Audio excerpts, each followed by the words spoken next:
another film, another series of films that I watched, or rewatched rather. It's the Bridget Jones trilogy, because we're getting Bridget Jones 4, Mad About the Boy, in February. Shot round the corner from my old flat. Absolutely. And I remember seeing a notice, wasn't there? Like on your There was one point where all the way up my road and round that corner towards Haverstock Hill, there were all of the lorries with the cables and the wires, and it was like dressing room. It was it's Bridget Jones. So I'd seen Bridget Jones 1, only one, and I rewatched it, and then I watched Edge of Reason, and then I watched Bridget Jones's Baby. Nice. And you've seen... I rewatched 1 and 2 this December with my family. There you go. Yeah. Okay. So here's my Notting Hill. Here's my takeaway thoughts on that. Bridget Jones 1, still great. I like it. It's iconic. It's such a time capsule, mostly for good, occasionally for bad. Best British accent from an American actress. I think, ever. Yeah, it's very really seamless. good. I think she's great in it. She's so great. Yeah. In terms of it dating, like, most of it's... She's fat. She's not fat. Oh, my God. Old. Yeah, old. Crazy. But lives in Borough Market. Yeah. The apartment. flat, there's like 2 The million. flat makes no sense of my where she God. is. And there's some upstairs flat, which is now must be like a trendy Greek restaurant in Borough Market. It's the casual smoking is really inside, noticeable. Just smoking inside. The kind of just the way she talks about her gay friend is like the way media works, like her news and the channel. It's just misogynistic, chauvinistic. But it's such a nice slice. Do you know I find really funny is that tangent here, but in one of my old jobs, I used to have a client that was based in Shad Thames area, which is just, do you know Shad Thames, that kind of area? It's kind of like near London Bridge Station, but you keep... Right, if you go, imagine Tower Bridge, if you just keep going east. Yes, okay. And their offices were near there. And every time I would go there, for some reason, I'd be like, this reminds me of like the millennium, like the early noughties. And I couldn't figure out why. It was just something about it. And then I watched Bridget Jones and I go, that's why. Because I watched that movie a few years ago. And that's filtered in the back of my brain because so much of it is so early noughties. That whole area is just imprinted on me now. That film is imprinted on that area for me. So really like it. Hugh Grant, great, fantastic. Renee Zellweger, brilliant. Charm. I think, and I'll get on to this with the other films, but I think what you notice about the Bridget Jones one, I think to its credit, is that I noticed the Richard Curtis influence. He's one of the 3 screenwriters credited, and he's not in any of the others, and I actually think I did notice that. I've noticed a difference post 2. So I've only seen the third one. That's one with Patrick Dempsey, isn't it? Yeah. I've only seen that once, I think. Okay, so... Oh, yeah, I think I rewatched half of it most recently, but yes. So, first one, success. There you go. I like that very much. All good. Second one... Basically the same film. It is the same because film. it's like made like 2 years later. Yeah. All great.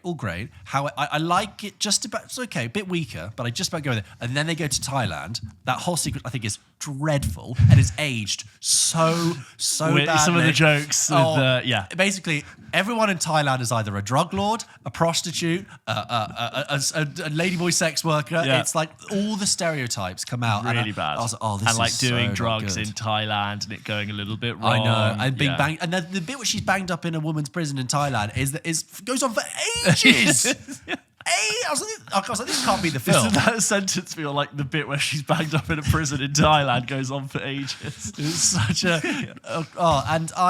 what I did notice though, what I thought was interesting is that clearly for the second film, I think from the second film onwards, it's a working title film. I think the first one was Miramax, and the budget obviously increases, but when they go to Thailand, they actually go to Thailand. They shoot and they film in Thailand. It's not great. But in the third film, when she goes to like a music festival, it's heavily green screen. Yeah. And I'm like, And they're like dancing next to a bar in front of a screen. And I'm like, could you not have just gone to a music festival? You went to Thailand for the last one. I know, you could have gone to, and like the wides of the festival, like they never looked like a real festival. It looked like what my mum thinks a festival looks like in her mind's eye. Like that's not what they look like. But actually, the crucial thing I noticed with Bridget Jones 2 and subsequent Bridget Jones is that's different to the first one. Maybe it's the Richard Curtis thing, but I think they actually change her character ever so slightly. I think they a bit more ditzier and a little bit more helpless, which I think is a shame because I think Bridget Jones in the first one can make a fool of herself, but she has her own confidence in a way and her own coolness. I always think about that opening scene where she's like talking to talking to Colin Firth. And it's the New Year's Day party. She's smoking. She's got a drink. She's like, my New Year's resolutions were to smoke less and drink less. Oh, and stop breaking resolutions. Like, that's really cool and that's Yeah. really fun. And that Bridget isn't the same Bridget in the subsequent 2 movies. I agree. She changed. But she becomes a bit of a parody of herself. Of Yeah. like, why do people like Bridget Jones? Oh, because she's always the butt of the joke. And I'm like, I always thought it's because you're always trying to be better, but you're human like the rest of us. Like the bit where she leaves the publishing house and she takes down Hugh Grant, like in Yeah, Fun yeah, Way. yeah. Like, that's really cool. I don't know if the later Bridgets would have done that. But the second one is, like, apart from the Thailand thing. Anyway, and then the third one, which I had never seen before as well. I was also quite disappointed by, I have to say. It is weaker. You definitely notice the absence of Hugh Grant. That triangular. He's coming back for the fourth one. Yeah, I'm like, he was such a good presence. Yeah. Patrick Dempsey's fine in it, but like, he doesn't really work with it. I think the script was changed quite late. I think it was Hugh Grant for a long time, and then he couldn't do it. And they were like, oh, it's going to be this tech guy. It also has a really funny shot in it where Colin Firth goes to use Patrick Dempsey, because Patrick Dempsey is like he's like a tech billionaire with a dating website, right? Right. And it's this novel dating app, and Colin Firth goes to use it at some point, and this is only 2016. It is the naffest designed website I have ever seen. Even for 2016, it looked like it was made in 2004. And this is meant to be the cutting edge. It's got like a talking thing, like oh, I was like, that's terrible. I find it really, really thin and really, really weak, which is a shame. And it just sort of like plods along and made a lot later after the second one. And it's a shame. But I do think I have optimistic thoughts for the fourth one, because the fourth one is actually based off of one of the Bridget Jones's books. Mad About the Boy was actually one of Helen Fielding's books, whereas Bridget Jones's Baby, they were just like, oh, hang on, Renee Zellweger's how old now? Oh, so if we want to do a movie about her getting pregnant, we should probably hurry up and do that now and get that in. There's also, I just remembered in the first one where, they have that dinner party with the blue soup. Yes. And Colin Firth comes and he helps out. And then later in the film, he comes back from New York and it's snowing. And all of her friends are in the cab and they're like beeping their horn, like, oh, Bridget, he came back. He's like, friends of yours? And I'm like, yes, Colin, you were with them 3 scenes ago. You had a whole dinner party with them. You know who they are.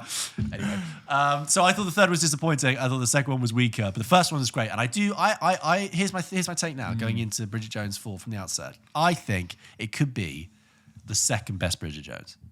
Yeah, I think it's going. The fourth one could leapfrog because it's got because of the premise. Yeah, I don't think it's a spoiler to say what the premise is. Yeah, really, and it's been shown in the trailer. Yeah, because it's dealing with grief and loss. I think that's going to give it a dramatic edge that makes it more interesting than the slightly airheady sequels. Yeah. I separately but similar rewatched Notting Hill, which is a film I love very dearly, also with Hugh Grant. We watched that as a family, and I was rewatching it. Very enjoyable. But it's a very easy film, and the plot isn't necessarily like challenging or difficult. It just happens as a love story very quietly and easily. But one of the things that I really paid attention to was not just Hugh Grant's lovely Notting Hill house, but the house that the friends live in. Oh, yeah. And all of the things and trinkets and bits and odd ends that were everywhere in a way that you don't see in modern day life and in modern day films. Like back then there was a culture of like accumulating things and having a house that felt really lived like a home. We didn't like sort of, everything was analog. We hadn't digitized all of our media collections. Everything had like books stacked with a lamp on top and things hanging and throws and rugs. And it made me nostalgic for a period of time I wasn't a grown up in, but I guess I remember bits and bobs and odd ends being everywhere. And I loved how they captured like being in your 30s and 40s and having dinner parties, and when life was moved a little bit slower, everything was different. And it wasn't about clean design and minimal design and like cleaning things up. It was a house felt like a home. The set design of all of the homes there feel really lived in. Like his dirty kitchen table is like, oh, I've got some jam here and some cereal that's packed in a shelf really messily. I also find it funny that not only does he live in that house in Notting Hill, but he lives there having run a travel bookshop that which doesn't make a lot of money. Yeah, and of course it doesn't. It's a travel bookshop, and I'm like, oh, the little house with the blue door. I'm just like, have you been into that shop in Notting Hill? Is it there? It's there, but it's just like a London shop, right? So it selling sells like I Heart London and I think it does like some travel books, but there's like tote bags and it's like a things shop. And that scene where the seasons change and he's walking through the market. That's Notting Hill Hill I love that. Yeah, I did see it. It has its place. Great. And he puts the snorkel glasses on. Yes. It's very fun. Good. Really love that movie. I haven't gone back and rewatched Full Weddings, really. I've only seen that once, and I for some reason I never really got that much into it. No, I was like, yeah. Notting Hill's better. Oh, I think so too. Not directed by Richard Curtis. Neither is Four Weddings and a Funeral, because Who's directing Notting Hill? Roger Michel, sadly no longer with us. But people always think, oh, they're Richard Curtis films. It's like, well, they are, Yeah. but they weren't. Richard Curtis's first film directing was Love Actually. That's cool. Anyway, that was a trip down rom-com British history lane. Guys, if you've seen Titanic and wanted to chime in, Have you seen Titanic? Let us know. Watch the Bridget Joneses. Have you? And you're excited to watch Bridget Jones 4? By all means, send in your thoughts, your questions, your concerns to hello@pulpkitchenpodcast.com. And don't forget, we post new episodes of this podcast, Pulp Kitchen, every single Wednesday, for which we just reviewed Maria, Nickel Boys, and The Order. You can check that out already on the feed. Guys, if you want to throw us a bone and give us a little bit of a boost, we do an entirely exclusive film news show called Double Take. You can head over to our Patreon. We can listen to all of these shows ad-free, get access to our news show, become a VIP to get priority access to have your email read out, and also become a producer yourself. Speaking of, George, we'd like to thank our producers, Dave, Finn, and Aidan. Thank you so much for your support. And keep an eye out on social media, guys. We're posting lots of fun things, lots of clips from junkets we've done with A-list talent, which is great, and also some film bites. Lots of stuff happening, and thank you for joining us. See you next week. See you next week. Bye-bye. Bye, guys.